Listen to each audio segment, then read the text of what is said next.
1 second. Huh? Is it already? Oh yeah, we got it now. Got it now. Now it's live streaming.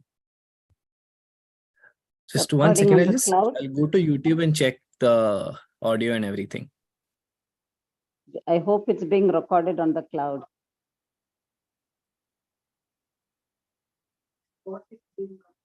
Yeah, you're on YouTube, Ketan. Why don't you speak? Got it now. Now it's live streaming. Yes. 1 second. I'll go to YouTube and check the audio and everything. Ketan is looking like an American. I hope it's being recorded on the cloud. Yeah, I think the audio is okay. I think the audio sounds okay to me. Anybody on if you- YouTube, Ketan? Why don't you speak? Got it now. When an armchair YouTube one. Now it's live streaming. Yes. Ketan is looking like an I American. think there Oh, is we some might have echo coming. Yeah, Shimal, you'll have to close the YouTube window from the computer. The audio is okay. It's audio. Are we good? Yeah, we are good. You'll have to close the YouTube window from the computer. I did. You did, no? Okay. Then we are good. Then we are good to go. Check now. It comes late on YouTube, What? the sound. Yeah, YouTube is typically 5-10 seconds delayed than the live. I didn't know that. So shall we start? Ji sir. Okay. Ketan, you can go ahead. Yeah. Okay. Good evening, everyone. Welcome to the second talk on the Nava Durga series. We've paused the Yoga Sutra series and started the Nava Durga series, given Navratri is almost here. Last time we spoke about Rajan Bhai gave an introduction to the Navratri, Nava Durga, and we also covered the first Devi, Shailaputri. Today we'll continue with the second Devi, Brahmacharini.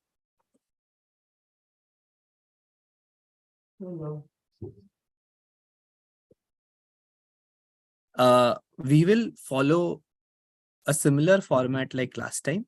If you have any questions, we'll do Q&A towards the end.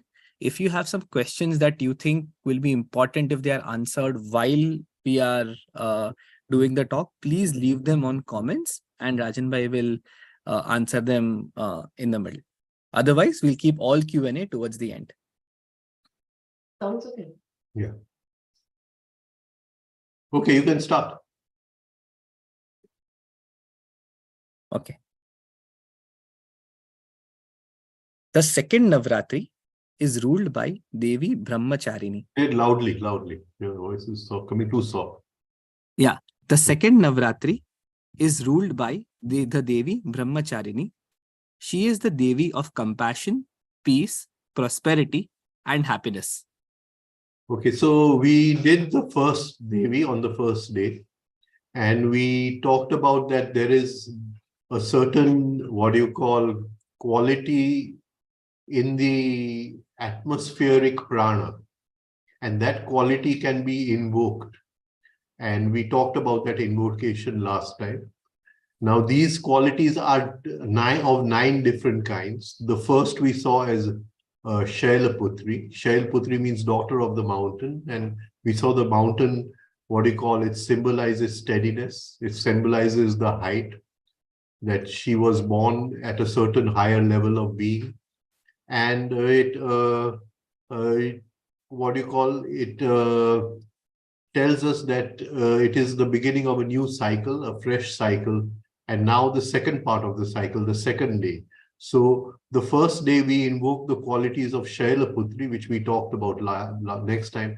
The second day, when we do the Aarti of the Navratri, of Ambaji's Aarti, that is, we invoke the qualities of Brahmachari. And we'll talk about her today. Yeah.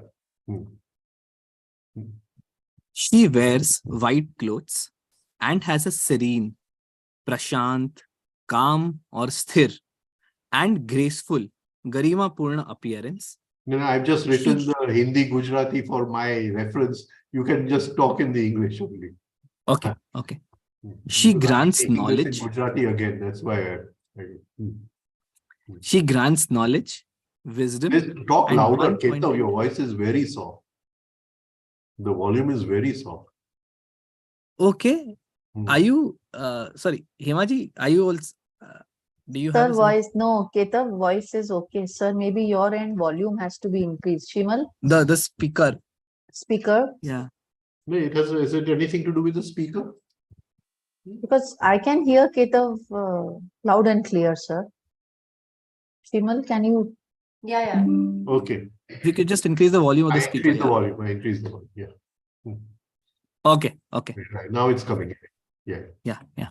Oh, I thought there was a problem. Yeah. Sorry. She wears white clothes Hmm. and has a serene, calm, and graceful appearance. Right. She So grants she wears knowledge. white clothes, so she represents the Sattva Guna. Right. Go ahead. Yeah. Hmm. She grants knowledge, wisdom, and one-pointed dedication. Yeah. She So embodies tap and or penance. she's going to go on a very long penance, and it's a very severe penance which she's going to do tapa. And for that, she knows you have to what tapa to do. You have to have the right knowledge. You have to have the inner light to know that you're walking on the right path, and you have to have complete dedication to do it. And she's going to move on that path, right? Because she is a Brahmacharini, she gives devotees the strength and determinism to fast for 9 days. Right. So by invoking her qualities on that day, we get the what you call strength, the will to continue our fast for the next 9 days. Right. Right. Good.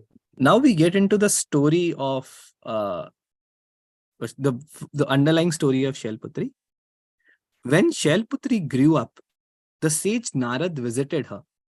She He must have told been her, about 6-7 years old or something. We are just supposing. Just supposing. Yeah. Right. and we'd seen the history of Shailputri of her past life. We briefly covered it last time, Yeah. when she immolates herself in the yajna. Yeah. So when she's reborn as Shailputri. When Shailputri grew up, the sage Narad visited her. He told her to do tapas or penance. He told her by doing this, she would remember her past life and who her husband was. Now, this is the key over here. She would remember her past life, right? And so it is from here that everything changes. The cycle now gathers momentum. As Shailputri, she had not remembered her past life, but now as Brahmacharini, she remembers her past life, and she was given the what you call she was told to do this by Narad, who visited, right? Now, the key over here is the power of recalling. At a certain age, she recalls everything that happened in her past life. The insult, the yagna, and her becoming a sati. Right. So at a certain age, and this is very important because past life memories till we are 6 or 7, they have not gone too deep into the subconscious mind. So at that age, till that age, if a child is trained, it is very possible they can recall their past memories. So she is a young child and she recalls her past life at this age. And she recalls the insult to her as Sati in the Yagna from her father, how he insulted Shiva, and how she became a Sati by what you call jumping into the fire, right? But the yagna has transformed her. All the resentment, hate, and anger for her father dissolves in the fire. She So jumps in the fire and is born in the snow. Stop at small places, yeah. This is beautiful that the yagna transformed her. That she jumped in the fire, but in that fire, all her negativity got burnt. There was she was born with no, what you call, knot of resentment with her father, no hate, no anger. and all that dissolved in the fire in which she jumped in. Right, go ahead. Yeah. She jumps in the fire and is born in the snow. Yeah, fire is symbolic. Fire is symbolic of purification. Fire is symbolic of burning away of the old. Fire is symbolic of the suffering, the tapa we go through to dissolve the ego. Yeah. Say this again. She jumps in the fire and is born in the snow. So we can see that the symbols of transformation. She jumps into heat and she's born in pure peacefulness, in pure, in the coolness of the mountains. Right. The sthirta. The mountain is stable. The mountain is still. Right. Now, insults cannot touch her. She Now, has undergone a because she has transformation. gone, yeah, because, sorry, she has undergone a transformation by fire. So this transformation by fire, that now she is free of the negative part of the emotional center. There is no negative part of it. So anybody who insults her or anybody throws negativity upon her, anybody calls her anything, it is not going to make any difference. She has become stable like the mountain, Shail Putri, and now none of this can hurt her. No negativity can touch. All the impurities are burnt away. Right. The fire has burnt away all the impurities, the negativity. She realizes that there is a big transformation. She jumped in the fire and was born in the snow. Another name for snow is Heem, and Heem means peaceful. Right. She died troubled. She was born in the snow, in the cold. Heem. Heem means snow. Heem means to be peaceful. Right. So yeah, good. She died troubled, but was born peaceful. When moonlight falls on the snow on the mountaintops, the snow releases an effulgence. Right. So when the deeper meaning of the word Heem is the combination of snow and moonlight. That when moonlight falls on the snow releases a certain light. It releases a certain influence. And it releases a certain effulgence, abha. Right? And this Brahmacharini, as she embarks on this long tapas, her whole body, her whole inner self is shining with this Heem, what she was born with. Right? She's shining, Brahmacharini is shining with this effulgence. Right. So, even in the Gayatri mantra, we say that the sun is the source of effulgence. But we say we are not meditating upon the sun. We are meditating upon the, what they call effulgence of the sun. In a bharga, on the bharga of the Savita. We are meditating on the bharga, the effulgence. So effulgence is very important. It shows that there has been a transformation in being, that we died as something, the ego died as something, and we are born as something else. There's a rebirth, right? And now, why does she become Brahmacharini, or an ascetic, or a tapasvi? She remembers her past life and realizes that her only aim is to be one with Shiva. She resolves to marry Shiva again. So in her past life, she was Shiva's wife as Sati. Now she remembers her past life, and she realizes that she has come again only for one aim, and that is to be one with Shiva. Is the supreme consciousness. And all Shakti that is within us, all Shakti wants to go back into that supreme consciousness. So in all of us, there is that desire to be married with Shiva again. And that is that Shakti, that feminine energy lying within all of us, which wants to go back to Shiva. And she wants to go back to Shiva again. Right. She is in deep meditation on Mount Shiva, is in deep meditation on Mount Kailash. Right. His So attention. He's sitting in deep meditation, right? And he's sitting in Kailas. He's totally unaware that somebody has taken birth to marry me. Right, good. His attention totally dissolved in the Brahman, the expanding consciousness. Yes, so Shiva is in total meditation, his attention totally in Brahma, the expanding consciousness, right? And she sits in front of him. Yeah, go ahead. She sits in front of him for 5,000 years. Right. Even after that passage of time, Shiva is unmoved. So even after she is there for such a long time, she sits with that single aim, that to be one with Shiva. 5,000 years, of course, is symbolic. And Shiva is totally unmoved. Nothing disturbs his meditation. Right.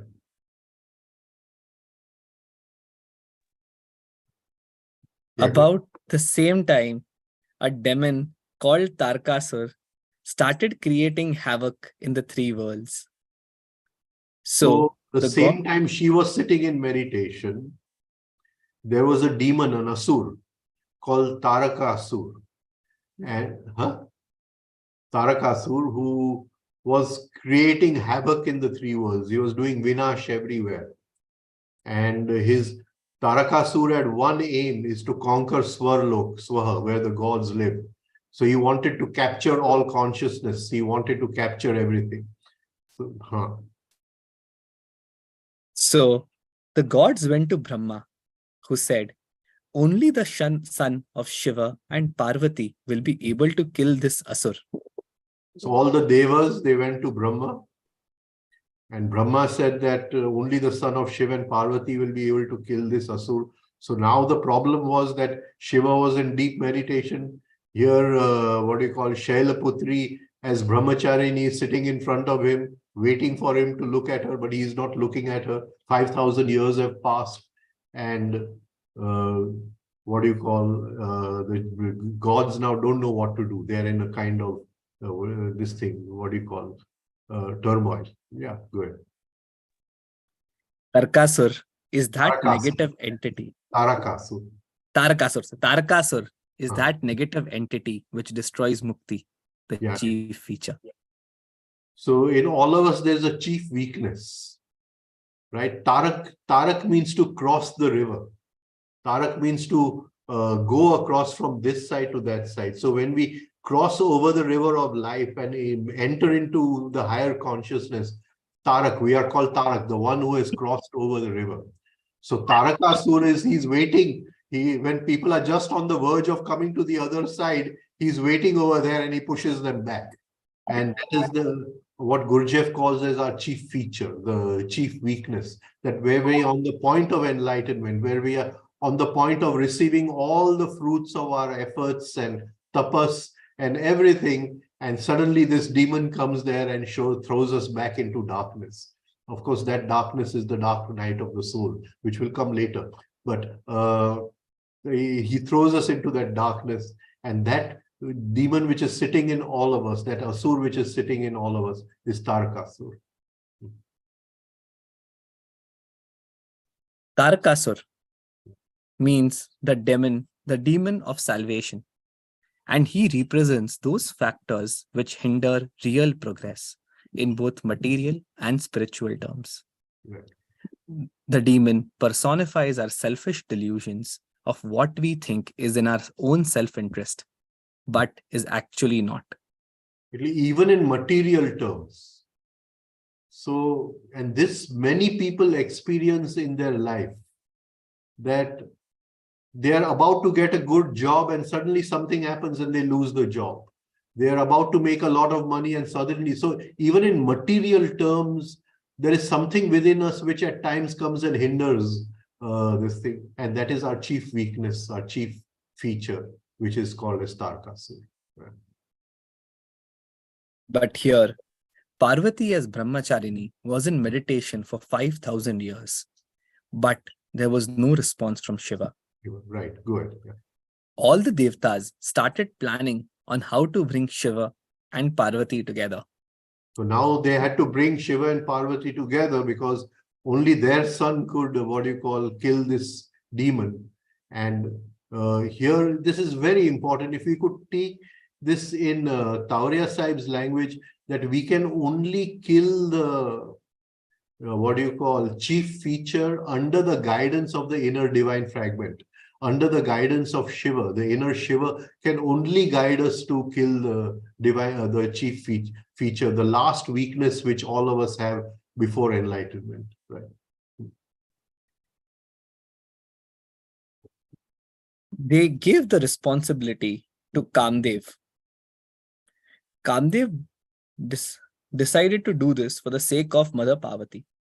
Right. So Kamdev, the what do you call, the god of desire, right?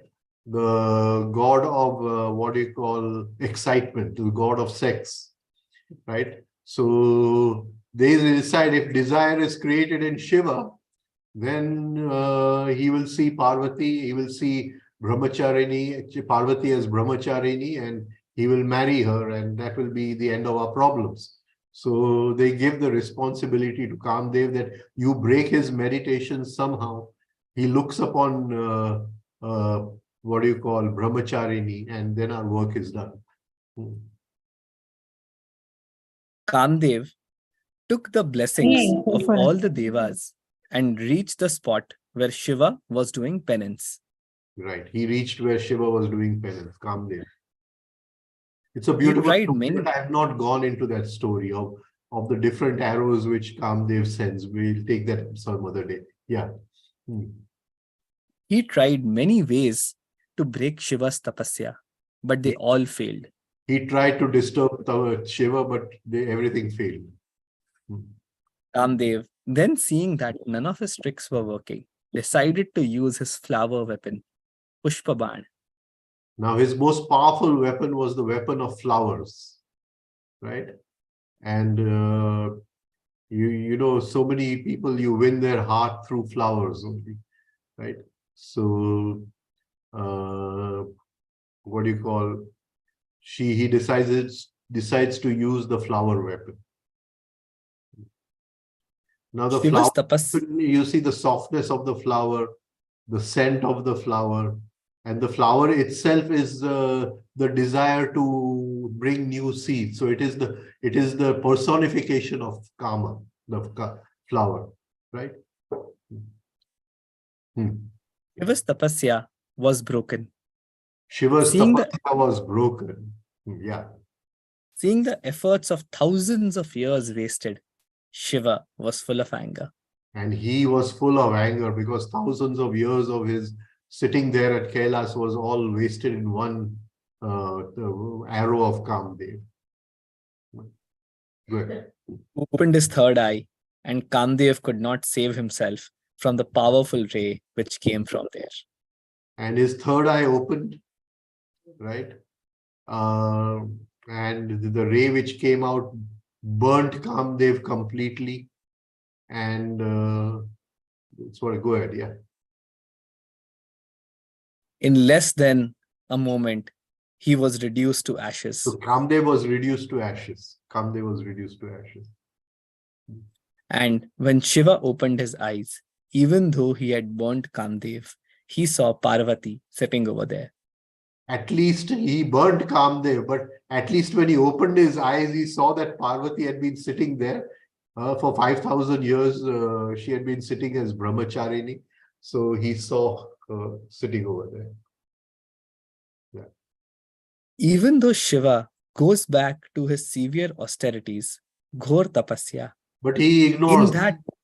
You see, Shiva ignores that and he goes back to his severe austerities. Yeah, please go ahead. Yeah. In that seeing of Parvati, a desire is created in him. But I mean, he must have been celibate for 5,000 years, so that opening of the eye, seeing Parvati must have created a desire in him. But he ignores that desire, yeah. But he ignores it and goes back into his tapasya. Parvati does not lose her hope or her resolve. She does not lose hope, yeah. To win over Shiva. She begins to live in mountains like Shiva and engage in the same activities he does, such as this is where her name comes as Brahmacharini. She begins to live exactly like Shiva. She does exactly the same things that Shiva does, and she copies Shiva, and that is why her name becomes as Brahmacharini. She's following Shiva, is totally engaged in the Brahma. She is also following Shiva. Achar, her actions, her behavior, what we call become like Shiva, right? Yeah, good.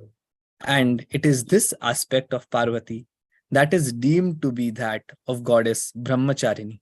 Hmm. She gives up eating leaves. So she doesn't eat any green leaves. She stops eating spinach and all the green stuff which we eat. Yeah. And green is what do you call it? Symbolic of growth, death, and rebirth, right? So she says, I have mastered growth, I've mastered death, I've mastered rebirth. The only thing I need now is to marry Shiva. At one point, her tapas became so severe that her mother, seeing her, shouted, "O Ma." And that good. is why she became known as Uma. So at one point, her mother, seeing the severe tap which she was doing, not eating any green things, living on water, living on the bale fruit of Shiva, right? Her mother saw that tapa and she shouted, "Oh Ma," and Parvati's name became Uma, Shiva, right? Finally, her ascetic pursuit draws the attention of Shiva and awakens his interest. Yeah, so He meets her. Shiva is interested in the Parvati. Yeah, go ahead. Yeah. He meets her in disguised form. Yeah, so and he tries comes to in the dissuade role. her.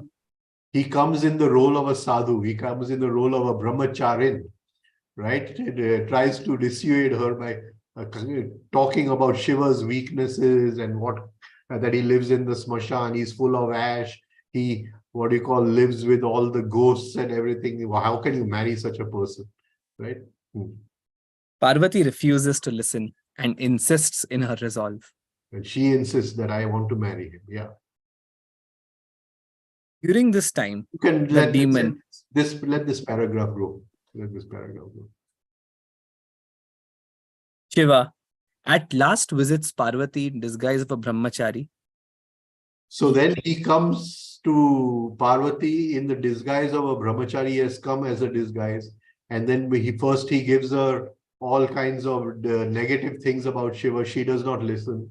Then he examines her. He takes her, what do you call, Vaiva Voshe, right? He gives her all kinds of riddles, which she answers correctly. And go ahead, yeah. He then examines Parvati by giving her riddles, which she all answers correctly. After praising Parvati for her brain and beauty, Brahmachari proposes to Brahmacharini. So this is the celibate proposes to celibate. Brahmachari, Shiva proposes to the Brahmacharini. What do you call Brahmacharini, Parvati as Brahmachari, right? She realizes it is Shiva and accepts, yes. Shiva appears in his true form and finally accepts her and breaks her tapas. Yeah. You know, and the next Devi which we are going to talk about is Chandraghanta, and Chandra means to rejoice and be full of what do you call Anand and bliss, and that is the meaning of the word Chanda. And so here as Brahmacharini marries Brahmachari, right? Both of them get married. And then they rejoice, of course. So in the next talk, we'll talk about their honeymoon also, right? Okay, yeah, go ahead. Now, let us look at the hidden symbology and meaning in the story. The first and main point is she remembers why she has come. She remembers her past life. She remembers her aim, that she has only one aim, right? We have a conscious mind, a subconscious mind, and an unconscious mind. We have a conscious mind, subconscious, and unconscious. Now, memories of past life remain in the subconscious mind. I'll read for some time. Okay. Yeah. So these memories are available till you keep that on this thing, so people can read. Yeah. I don't have to put my face. Right. those memories are available till we are about 6 or 7 years old. But once the reasoning mind becomes active, that is, once we start using logic and cunningness and etc., they are pushed to the deeper levels of the subconscious mind. And in normal life, then it becomes very difficult to access this knowledge of past lives. Of course, we can take a special training to do so. And before 6 years, if children are given training, then it is quite possible. Yeah. But for us, because we live a mechanical life, this could be a blessing in disguise, and we are not troubled by the shadow of the past in this new life. We live a life afresh. Go ahead, you can read from there. Imagine, yeah. However, this can be taken partly as a blessing in disguise and allows us to start each new life seemingly afresh. Imagine, for example, if you have had a past life memory of doing something very bad. You would then have to cope with the guilt of that act in this life. So, in a way, it's a blessing for us. It is only for those who want to be free of all the knots which they have carried forward, right? And to work on their higher consciousness, that it would be helpful to go into past lives. Yeah. If we can see what we have done before, it will help us make better choices in this life. Right. But if we are on the path of consciousness, and if we can see we have done we have repeated so many things and we've just done the same things before, then it could help us to drop many things. It could bring a lot vairagya in a lot of things in our life, right? There are many techniques to go into past lives. The most used ones are through dream and through self-hypnosis. Right. So, I'm not going to talk about techniques of going into past life, but dream yoga, self-hypnosis, these are some of the techniques which are used usually to awaken those memories and be able to observe those memories. Right. Okay. Now, memory is of three kinds: sequential memory, emotional or experiential memory, and real memory, which is the sensitivity of I. So we can have memory at three phases. One is memory of the events of life. The other is if I'm in double arrowed attention, one arrow of attention inside, then in each event, what was my reaction? What stages of different emotions, likes and dislikes I passed through, I will have memory of that. So that will be a different memory. And beyond that, there is something observing, whether that observation was in harmony or not in harmony, right? Go ahead. Now just read it. I've explained it, I think. Sequential memory is the linear memory we ordinarily experience. That is the memory of the line of time from birth to death, which is composed of events. We call that as linear memory. It moves in a line from past to present to future. This is the memory of the events of life. The second is emotional memory. That is the memory of the reaction to the events of life. Yeah. So each moment this is only with a double arrowed attention. If one arrow of attention is inside, if we are in a state of double arrowed attention, if there is a state of self-observation, then the event is outside and we are observing our reactions to the event outside. And for this, we have to practice a lot, right? We have to, at night, go through the day moment by moment, try to relive the day, the events of the day in a reverse order, right? This memory can only be built with double arrowed attention. Say in the morning, I read in the paper that my friend has received an award. Now, in that moment, the immediate reaction is a flash of jealousy and a thought that I deserved it. Yeah, so I may read in the paper that my friend has received an award, and for a single flash of a moment, I may have a flash of jealousy, right? Right. But because there's Now no that attention inside, I don't record it. I don't record it. now that is very momentary. But I see my wife and we discussed how good for him. There is Yes, no when inner attention. I meet my wife and we discuss together how happy it is. We are so happy he got the award and this and that. It's so good for him. Right? And I've forgotten that small flash of jealousy which came when I read in the newspaper that he got the award. And when I meet my And friend, And right. then I meet my friend and tell him how happy I am that he has won an award.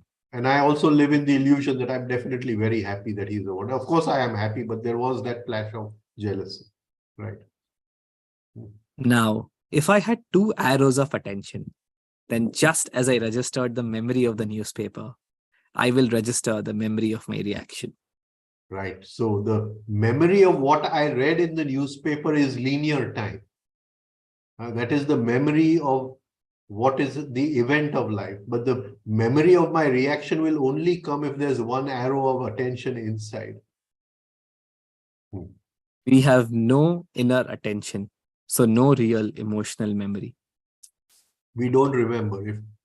Today, if we were to go through what was our emotional memory from morning to evening, when the tea was cold, what was the memory, right? And when somebody's phone came, what was the memory? We've forgotten everything. We will remember that somebody's phone came and he talked about this. But what we were going through at that time, we have forgotten. It's all in darkness. So our inner state is in darkness. So we have no real emotional memory. Say I am watching a serial. If I could watch it with double-arrowed attention, then I would be able to observe how my reactions keep on changing from happy to violent to sad. And I would register those emotions just as I register the outer event. We would see the I'm changing watching a moods. serial. I'm watching a serial. And in the serial, everything is happening. The hero is falling in love with the heroine, right? And then, of course, the villain comes and he separates both of them. So when the hero falls in love with the heroine, I'm happy. Then the villain comes in between and I'm reacting to the villain and I'm getting violent. And then the hero is singing a sad song, I'm sad. And then they meet again and again, I'm happy, and etc. And if I could have double-arrowed attention while I'm watching a serial, then in a small 1 hour serial, I would go through all my reactions of life. And I would be able to observe all of those emotions while I'm observing the serial. So I'm in 2 memories, 2 lines of time at the same time. One, the inner line of time, and one, the outer line of time, the events which are happening in the serial. Yeah.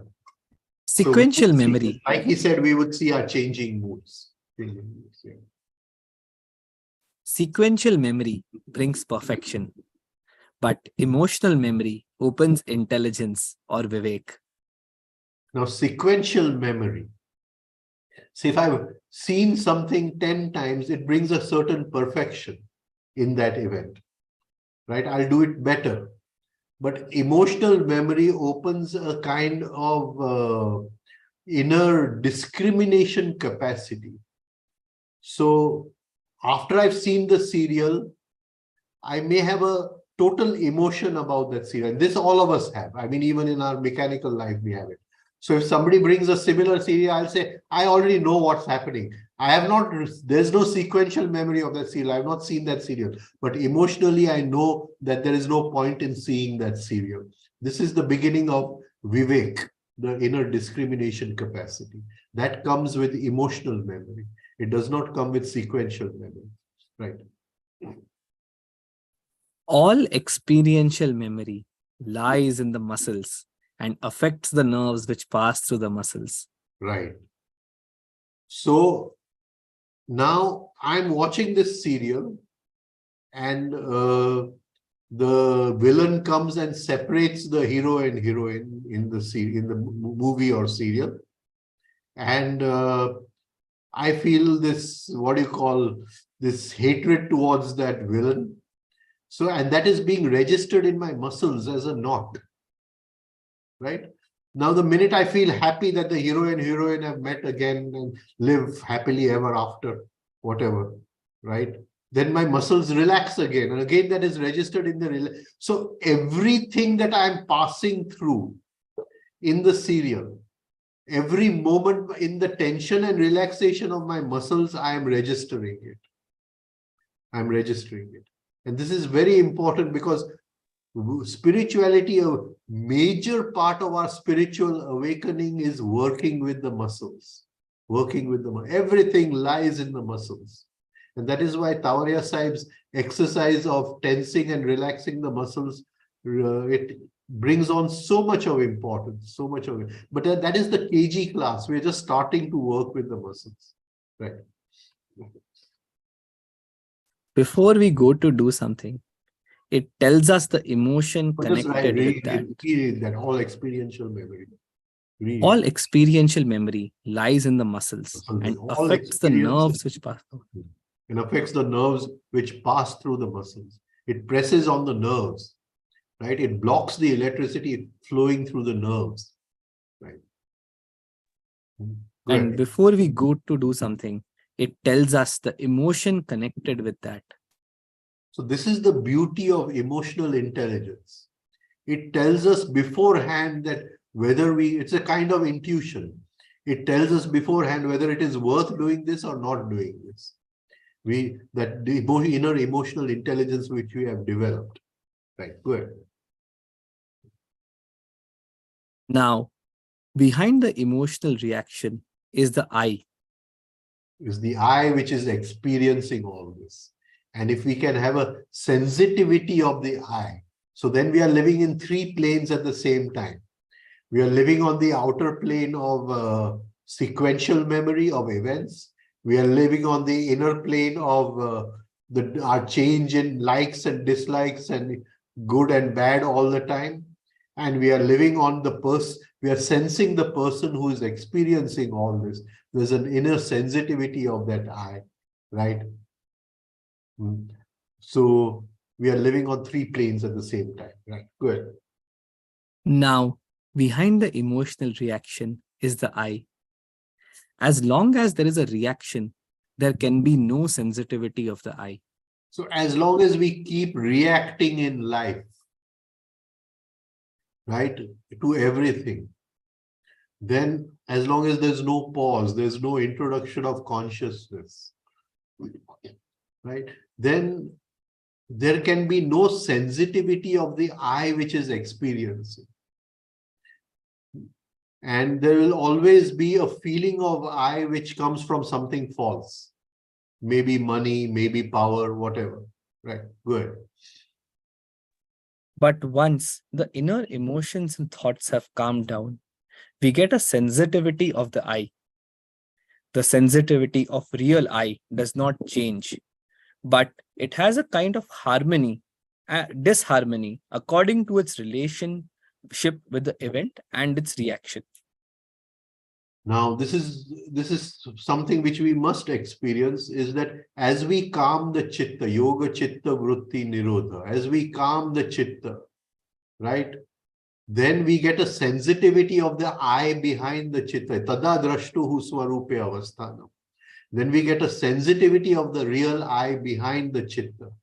Now that I is klisht or aklisht. It can be in a state of harmony with what is happening outside, or it could be in a state of non-harmony with but the feeling of I does not change. We just note down that there is a feeling of I, that feeling of I is the same, but the I is not in harmony with the event. The I is not in harmony with the emotion. Now, supposing today we listen on the news that there has been a terrorist attack in Israel and the Israeli army is reacting to it. That's today's news. So this news is not a harmonious news. It is not a news which will bring peace and harmony. So there is an outer event of violence. There is an inner feeling that this should not happen, dislike or of disgust, that why is this happening in the world? And then because of these two feelings, the I is not in harmony with what is happening outside and what is happening at the event level. But supposing the peace was brought between two enemies and everything was in peace and love again, then the I would be in harmony with that emotion and harmony with that event. So the feeling of inner I does not change, but whether the I is in harmony with the event or I is with disharmony with there keeps on changing. So we are then living at three levels: the level of the outer event, the level of the inner emotion, and the level of the I behind who is experiencing. And this is where what you call, this awakens us, our spiritual journey to our level of being, to this level, if we can. Yeah. Go ahead. We can consciously prolong or drop a feeling to change the disharmony to harmony. Right. So we can consciously change the disharmony to harmony, and we can consciously prolong the harmony. But that is again requires will or dharana shakti. Dharana shakti. Yeah. Go ahead. At the time of death, all the emotions of a certain type gather, where the memory is conscious, or the memory has been made conscious by paying inner attention to my emotions, my feeling, and my moods. Those memories, the intensity of the emotion increases. Now, if I'm conscious at the time of death, now two things are happening on the time of death. There is a rewinding of emotions, there is a rewinding of events. So in the last 3 minutes before death, I go through all the events, the main events of my life in reverse time. That is from being an old man to a young child. And I go through my emotions which are now gathering. So all anger will gather together. Now again, if I'm conscious at that time and I realize that I'm still holding on to some anger, I can drop that anger.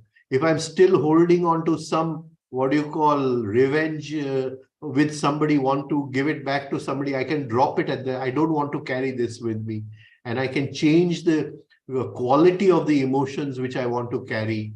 And I can change, if I can't change the quality, if I can't get rid of the event, revenge completely, then I can at least change the intensity of the revenge by just observing it. So at the moment of that, both these plays are happening simultaneously at the same time.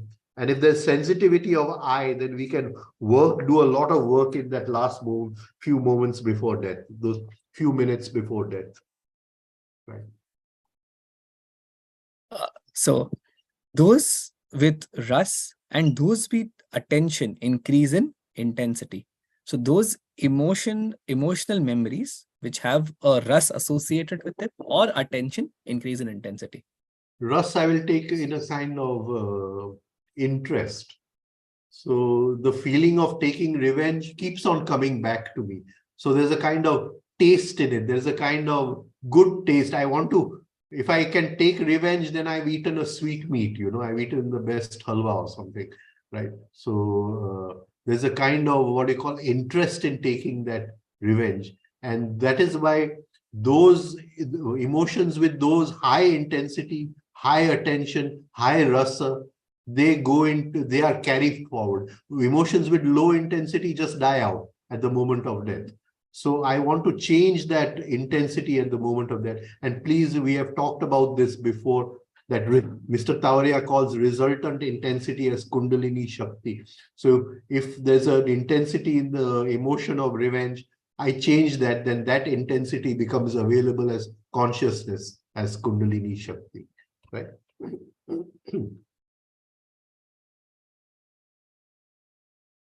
Emotional memory of rhythmic breathing. The memory of this life becomes a possibility and inclination in the next. So the intensity of the emotion will attract it early by providing value.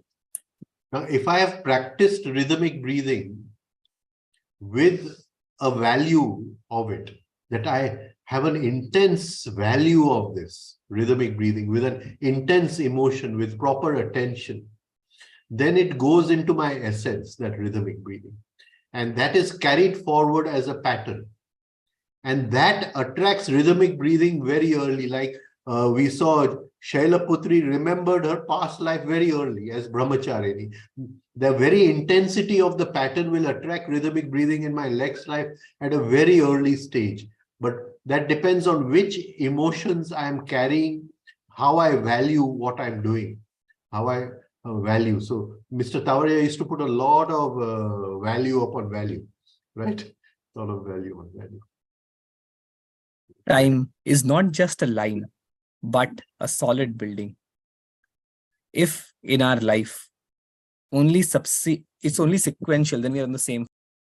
Yeah, so if time is a solid building, and if in our life we have only lived in eventual time, in the events of time, that is the sequential time, then we go round in a circle, because time is a circle. We come back to the same floor. Again, we are born, we come back to the same floor. But if we have risen in emotions, if we have moved into vertical time, right? If we have risen in our emotions, if we have risen in consciousness, then we die in one time and we are born in another time. We are born on a higher floor. So she died as Sati. She died full of, what do you call, disgust for her father, or all those insults which she had to bear. She died in that time, but she was born on the Himalaya. She was born on a different floor. Different time she was born in. All those, she dropped all that at the moment of death in the fire in which she immolated herself. Right. To die on a different floor, to die on a different time or floor, and then take birth. And creating emotional memory will invite a new floor. Right. Good. Yeah. Okay. Now we'll just very quickly look at the symbology of the Devi. In her hand, she has a Rudraksh mala, and in the other hand, a Kamandal. She is barefooted. Her feet are absorbing the earth vibrations. She is grounded. In her other hand, she has a Kamandal of water. It is a small Kamandal, means I am free of greed and I'm not storing for tomorrow. Yeah, so just enough water to quench the thirst. But she doesn't have a big pot of water. And so it just symbolizes that she is free of greed. And we must understand that greed or lobha lies in the Muladhara chakra, and Shailaputri was the Muladhara chakra, and Brahmacharini is Swadhisthana chakra. So she has risen from the Muladhara chakra. She is free of that lobe. She's risen above it. So that water in the pot symbolizes that just enough to drink. I'm not storing water for tomorrow, right? I live in the present moment and I'm free of greed. In a glass of water, the water is fresh, but stored water is stale. Yeah, so she's always in the present. Yeah, always fresh, and freshness she has the present vairagya. moment. Right.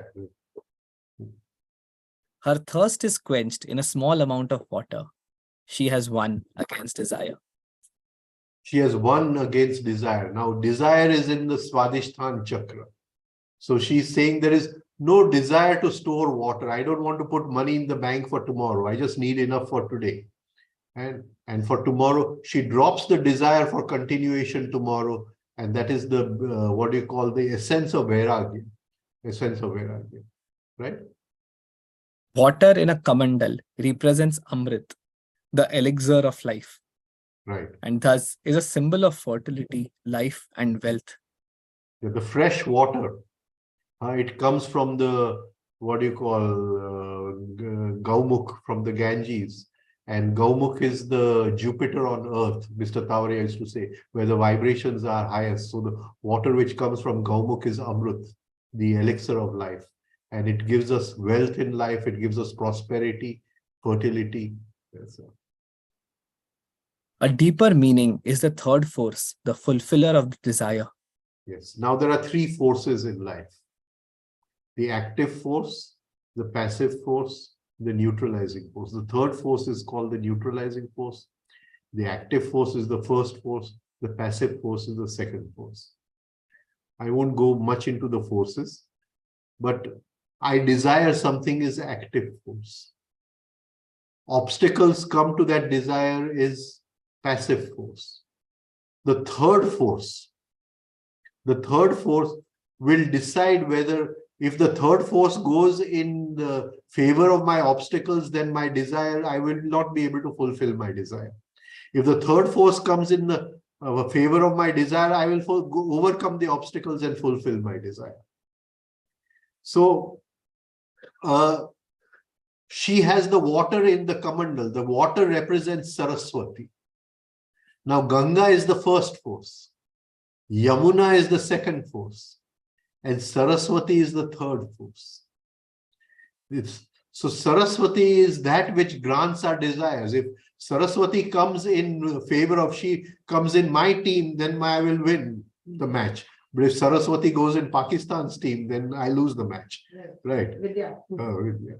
So Saraswati is that river, that mystical river, which she represents the third force, and she is in that Kamandal. So Brahmacharini is saying that even though I am full of Vairagya, I am a Brahmacharini, you do my puja, you invoke my presence into your being, and I will fulfill all your desires because I have the Saraswati river in my hand, the third force in my hand, and it is the key to fulfill all your desires. Yeah, go ahead. He has the key to fulfill all desires, but she's about desire. But She only has a one-pointed desire on Shiva. She has only one desire, and that is to marry Shiva. Marry Shiva. All the babies.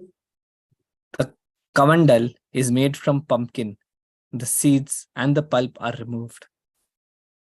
So to make that Kamandal, a pumpkin is taken and dried, and the seeds and the inner pulp is removed. That is how the Kamandal is made, that vessel which she is holding the water in. Arjun, I was just looking at the time. It's about 8 p.m. Do we want to speed this up? Do you want to skip some parts, or how do you want to do it? Or do you want to cover everything? No, we'll continue next time, I think. I think just finish this Kamandal and we'll continue next time. As you suggest, I think people will be okay going for longer, but as you suggest, based on your convenience. Yeah, let us continue next time. Let us continue. Right? Okay. Do you want to skip? If you want to skip, I don't mind, but a lot of effort has gone into making these notes. So if you want to... No, we should, if you are okay, we should completely continue. It's completely up to you. Let's continue for 5-10 minutes more. Okay. Yeah. Let us go if you into want the to skip something, terminology. you can skip something if you want to. I don't know. If everybody wants to skip, we can. Please. No, sir. Please don't skip. Right. Okay. Whatever. Right. Okay. Let us go into the terminology. The Charava Jau means to graze. That is, cattle wander about in search of food, grazing. Charini. Charu means it comes from the word char. It comes from the word char. Char means to graze. Char means to graze. Now we are going into terminology. I think I missed a sentence over here. The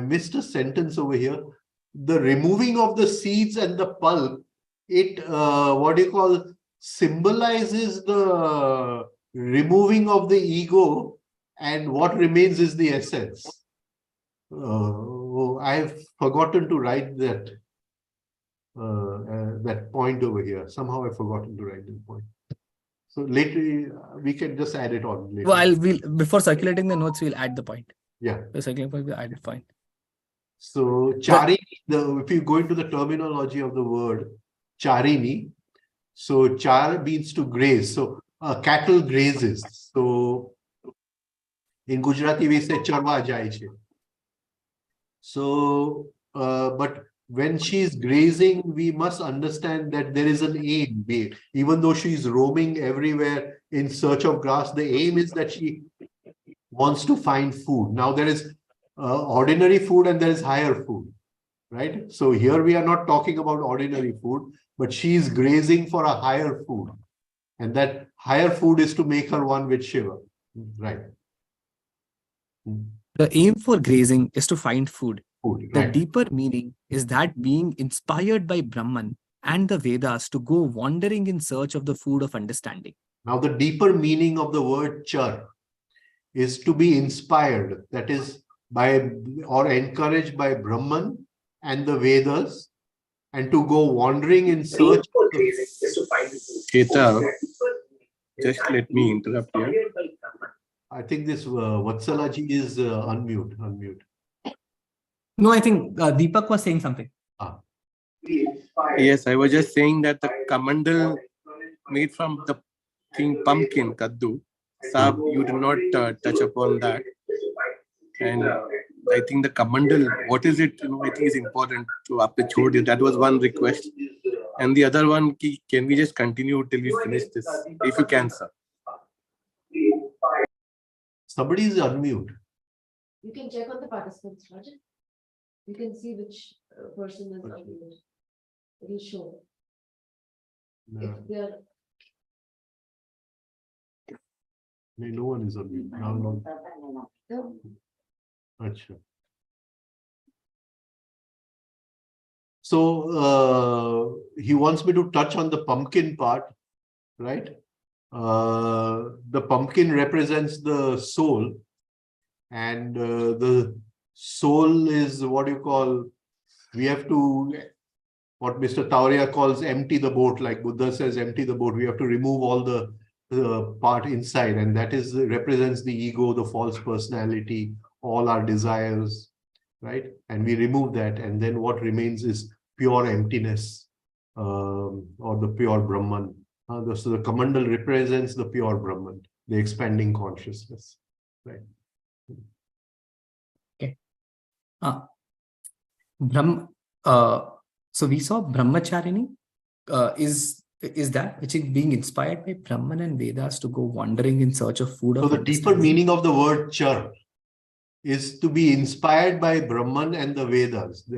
They are both in Sanskrit, we call them as prerak, prere, right? But the Brahman and the Vedas are praying her, encouraging her to go in search of the food of higher understanding. Vedas come from Vid, the knowledge which comes from experiencing in the present moment. Now, the definition is not just charini, it is also acharini. So now,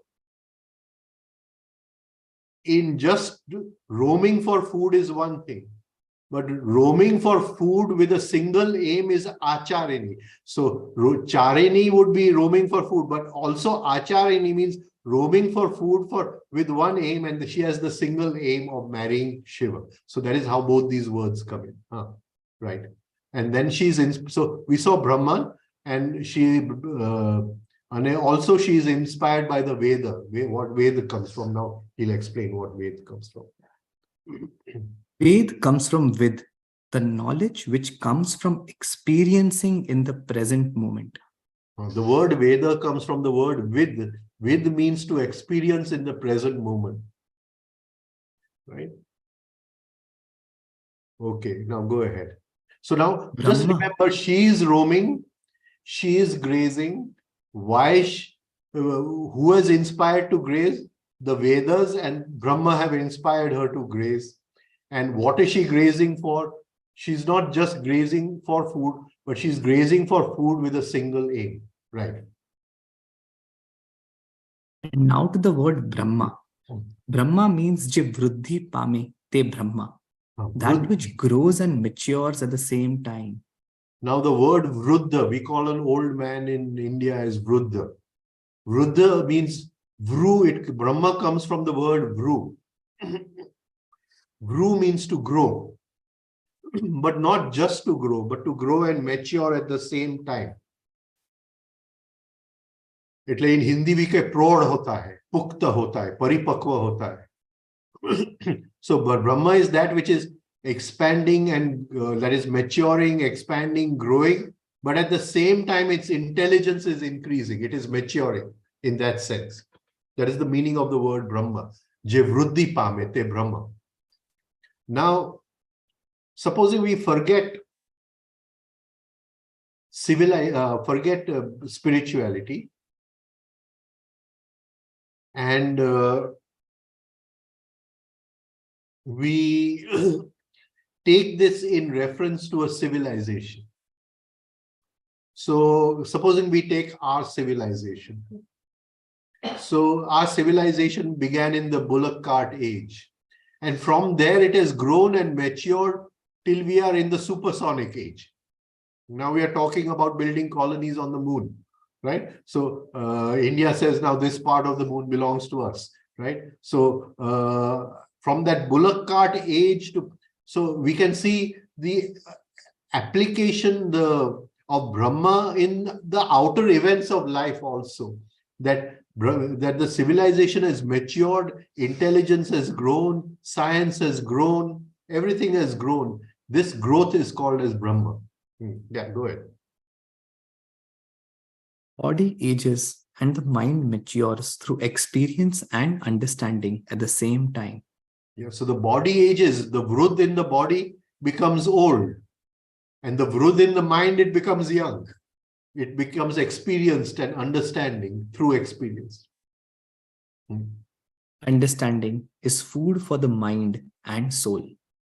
Right. That which is ever growing, ever changing, ever maturing. Brahma brings new experience and knowledge which leads to understanding. Right. So growth and understanding go together. Now, I'll just take an example that on the Sundays, we read the purpose of birth and death. Of course, tomorrow we are not reading it. There's the India-Australia match tomorrow. Actually, what happens in the cricket match, is that in 1 month before Mr. Tauria left the body, we were in, Mysore. And we were teaching a group of teachers. And he's telling me, finish fast. No, today is the India-Pakistan match on TV and I want to watch it. So I finished, wrapped up things very fast. And we came to the hotel and we switched on the TV and India had already lost the match. And then after 1 month, he left the body. And that memory remained with me. So whenever there is an India match in cricket, I drop all purpose of birth and death and everything. And I say, okay, to him. And so no reading tomorrow of that. Yeah, please go ahead. Yeah. Now, supposing we are reading purpose of birth and death. So somebody says that I can't understand, which is very, it's obvious, right? So I say, okay, you practice this refining exercises for 6 months, or you do this for 6 months, and your understanding will increase. You'll be able to absorb more. So he takes experience for 6 months, right? And he grows in those 6 months. Brahma, he grows, experience, Ved, and that leads him to understanding the purpose of birth and death. So what he would experience 6 months before, because he has grown, the food of understanding has now changed. So as we grow, our food of understanding changes. As our intelligence increases, the food of understanding changes. So 5 years ago, we may have understood the Gita in a certain way, but after 5 years of practices and all, we suddenly understand it in a different way. That growth which has happened within us is is called as Brahma, and the experience which led to the understanding is called as Veda. I hope I'm coming across in this side. Okay. Veda is to experience, and that experience gives the profit or Loud. labh of knowledge. Get a little louder. Okay. Veda is to experience, and that experience gives the profit or labh of knowledge, and that gives the food of understanding. Now, one of the one of the definitions of Ved also is labh, to profit. Definitely not profit for money, but through experience, the inner understanding. Now, there is knowledge which comes from outside. I may read a book and gain knowledge, but if I'm self-observing and I see my own emotions, I see my own revenge, and I understand that revenge, how to work with that revenge, then that has come from inside. So I have profited from self-observation. I have profited from experience. So the meaning of the word Veda is not just to experience in the present moment, but to profit from that experience also. Right. I don't think Now- we'll finish today. Do you think we'll finish today? Okay. So do you want to continue for a little bit more, or Yeah, continue a finish little today? bit more. Yeah, continue a little bit more. Sorry? Yeah, go ahead. Yeah. Okay. Whenever you want us to pause, we can Yeah. pause. Up to you. Now the knowledge is that which is already written in the Shastras. Now the knowledge when of the Vedas, the knowledge which is in the Vedas, that knowledge has come from the Shastra. It is already written. It is not something which we have created. Right? We have observed it inside, we have experienced it inside, but what we have experienced was already written in the Shastra. Right? So, go ahead. Now read that line again. Yeah. Now the knowledge is that which is already written in the Shastras. So when we experience something that is written in the Shastras and gain our personal knowledge from that, and it becomes a food of understanding, it is Ved. और in Hindi शास्त्र में जो लिखा है वो जब अनुभव होता है वो वेद. Right, go ahead. Next sentence. Read the next one. We'll go through fast now, little. Yeah, and Shastra means Jina Vade Shasan Thai, or through which the rule or Shasan happens. The Shasan not of the mind, Shasan not could of the be ego. discipline also. Right? Atha yoga anushasanam. So I follow the shasan of yoga. Right? Just now I follow the shasan of my ego. I follow the shasan of my desires. I follow the discipline of that. It is not a discipline, it is an indiscipline. Yeah, I follow the indiscipline of my desires. But now I decide to follow something that is written in yoga, something that is written in the Vedas, something that is written in the Gita. So that creates a discipline. That is Shastra. Shastra. And when I experience that for myself, it becomes Veda. Right, And the higher Shasan or the Shasan of Yoga, in the Shastra, it is an outer discipline, but through experience and understanding, it becomes an inner discipline. Right, it becomes an inner discipline. So Mr. Tawaria's book, The Inner Discipline, but you have to experience it. Just now for us, it is an outer discipline. But when it becomes our experience, when he's talking about resultant intensity in the inner discipline, we experience that resultant intensity as the rising of Kundalini, then it becomes inner discipline, even though we've given it the title out, inner discipline. Yeah. So for ever increasing growth, Brahma, and for the understanding of the Vedas, she is motivated to grow and roam for the food of understanding. This is Charayati, to grace. This is the meaning of Charayati. Charayati, to go about and move about in what we call for the food of understanding. But here the meaning also comes as Acharayati. So go read that one. Acharayati, when the roaming has one central point and we are roaming in search of understanding. Acharayati, so you take and to graze around a central point. You're grazing for food, but you're grazing around a central point. That grazing around the central point is I want to marry Shiva. Yeah, go ahead. Yeah. Read that sentence. Guru also means, sorry? Read that sentence again. Yeah. Yeah.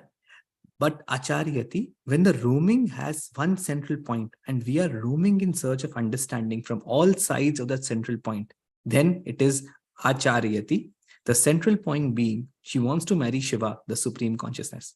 If everybody is willing, then we'll sit for another 10 minutes and finish this. Everybody is willing? Okay. Yeah. Guru also means to roar. The roar, Garjana Karvi, ever growing sound, resonates. Resonance. Vru means to roar. Now, the roar of a lion or the roar of a tiger, it is an ever increasing sound. So when we say Brahma means to increase, and Brahma comes from the word Vru, and Vru means to roar. So when the lion is doing Vru, Vru, Vru, that he's resonating. He's creating the resonance where there is an ever expanding consciousness. So that is the sound of growth, the sound of maturity. And as we grow, we become capable of obtaining different food, higher food, right? Like a child starts. And like a child drinks milk after he has grown, he asks for a chapati. He can now digest it. So a child cannot digest a chapati, but after Brahma, he has grown, right?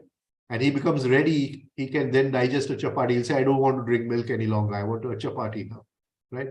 So similarly, in intellectual understanding, in psychological understanding, as we grow, we understand more and we go about roaming for more higher and higher food. And that higher food brings higher and higher understanding. Take the next. I grow mature. 63. Yeah. Only through growth can I have that kind of food. Balak ne purpose apo, then it is pointless. Yeah, But if I give the purpose of birth and death to the child, it's pointless. But when the child grows up and he asks a question about spirituality, then I can give the purpose of birth. He has grown to that Brahma. Now he's ready to have Veda. Right? Right. And I grow mature Start with and 65. I understand I need another kind of food. 65. Yeah. Yeah. Brahmacharini represents the Swadhisthana chakra. He represents the Swadhisthana chakra. Swadhisthana chakra is the chakra for enjoying life. Not for indulging in life. Of course, it does. If you indulge, then it leads to addiction. What happened? Now, somebody has asked a question. I have not understood the question. Oh, so I think he assumed purpose as the overall purpose instead of purpose of birth and death, it's a the book word that you had used. Purpose of birth and death. It's a book called The Purpose of Birth and Death.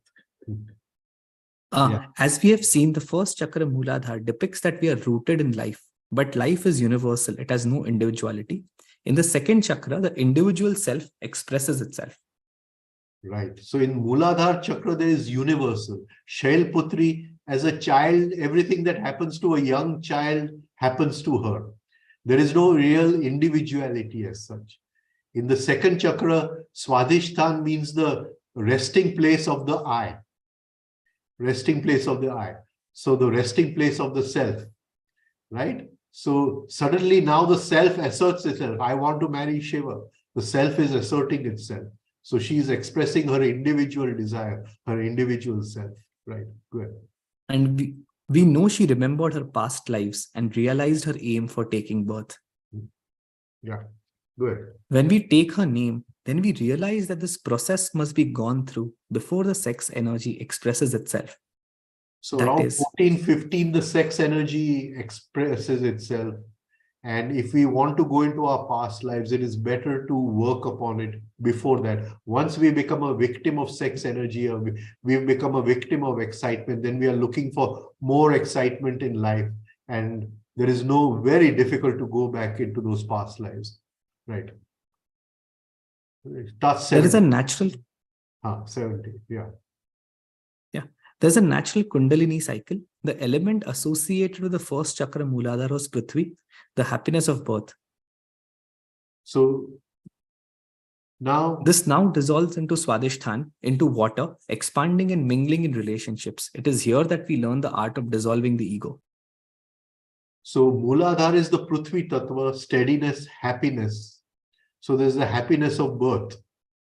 But then comes the I, Swadhisthana chakra, but that is the water element, and water is that which dissolves everything. And so it is the I is born and dissolving of the false I, so dissolving of the ego. Right. At this age, the predominance of the earth element must transition to the water element. Meditation on flowing water. Now, this is very important, that if we can meditate on flowing water, right, then it has a very deep effect on our Swadhisthana chakra. It helps us to enjoy life and even the most smallest things, to rejoice and enjoy in life. And it is a very good meditation for dissolution of the ego. The sound of flowing water dissolves the ego completely. And if even after deep meditation, something is left of the ego, the very sound of flowing water or water, it dissolves that too, right? The glands of Swadhisthana are the sex glands, the gonads, the testes in men and ovaries in women. Right. In We won't take that this time. Just go ahead. Yeah. In Mooladhara, nature is supreme, and so when we have the apan impulse moving in the direction of in to out, nature feeds on man's negative emotions, which are all apan impulses. So we have two impulses, afferent impulse and efferent impulse. The afferent is from out to in, that is called as prana. And the efferent is from in to out. It is in yoga, it is called as apana. Right? So Mooladhara is the base of apana, efferent impulses. And Swadhisthana is the base for afferent impulse. I won't go deep into this. When we take the chakras, we will go deeper into this. Right? The Swadhisthana chakra is depicted by the yantra or representative symbol of a silver crescent, Ardha Chandra Akar. It symbolizes the first sighting of the waxing moon, which the Hindus consider very auspicious. So Shailputri is the no moon night, and the first sighting of the moon, which is very auspicious, which we call as Beej, right? That is the Swadhisthana chakra. And that is the Ardha Chandra Akar. And we will see that Ardha Chandra is in the next Devi, and she is called as Chandra Ghanta, right? The white background in the symbol represents the water element. The color is sindoor or vermilion, and when the Swadhisthana chakra transforms, the color changes to silver. So initially the sex center is full of passion. So the color is sindoor. The color of the Swadhisthana chakra is sindoor, right? Vermilion. But as we work upon transforming that sex energy, as it moves into the higher, moves higher into the Manipur chakra, the color changes of the Swadhisthana chakra changes to silver. That is, we are free of the passions of life. We are free of the lower emotions. We are free of the negative emotions, and we have risen above all that. Health issues associated with Swadhisthana involve reproductive and urinary systems. They include sexual dysfunctions, lower back pain, sciatica, joint pain, loss of sensual pleasure, all the ithies like arthritis. And Arthritis, it also has wide extremes. Appendicitis, all the itis are covered with this one. I won't go into all that. Right, just finish these last 2 points. Yeah, it has wide extremes and can lead to excesses. A balanced Swadhisthana chakra, however, brings joy in relationship and friends. So this satisfaction thin line in life, one second, so this thin line in life between enjoyment and addiction, enjoyment and indulgence. Because the Swadhisthana chakra has a big swing in the pendulum, we can swing from enjoyment to indulgence, and then we get addicted in life. So if we bring balance in the Swadhisthana chakra, right? If we can, by doing invocation to this Devi, we bring balance in the Swadhisthana chakra. It brings joy in relationships with friends. It brings satisfaction, compassion. Our sexual expression is balanced. And because there's the feeling of I, there's the feeling of oneness with others, right? Okay, the last one. The day of Brahmacharini is to invite these qualities into our being through invocation. So the second day of Navratri is to do the puja to Brahmacharini, to allow that energy to enter us and to invite these qualities into our being, which represent the higher qualities of the Swadhisthana chakra. We'll stop over here. I won't take any questions now today. We'll continue after Navratri, the third Devi. I hope you've enjoyed the talk. Right. Thank you. Thank you. So the next 2 Just Saturdays say will not be continued. The prayer. Hemabel, the prayer. Huh? Ji, sir. Right. Ketav, you are asking some. Yeah, you asking? No, I was just telling that for the next 2 Saturdays, we will not be having these sessions. Yeah. We'll commence again on the 3rd Saturday, which is the 28th of October. because of Navratri. Yes. Thank you, everyone. Thank you. Thank you.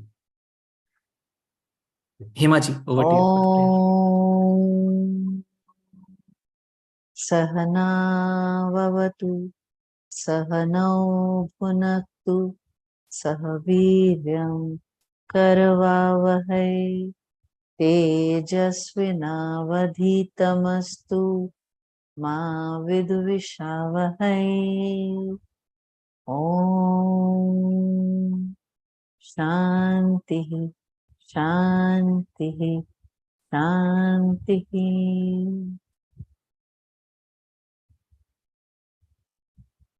Thank you. Good night, Thank you, everyone. sir. Good night. Good night.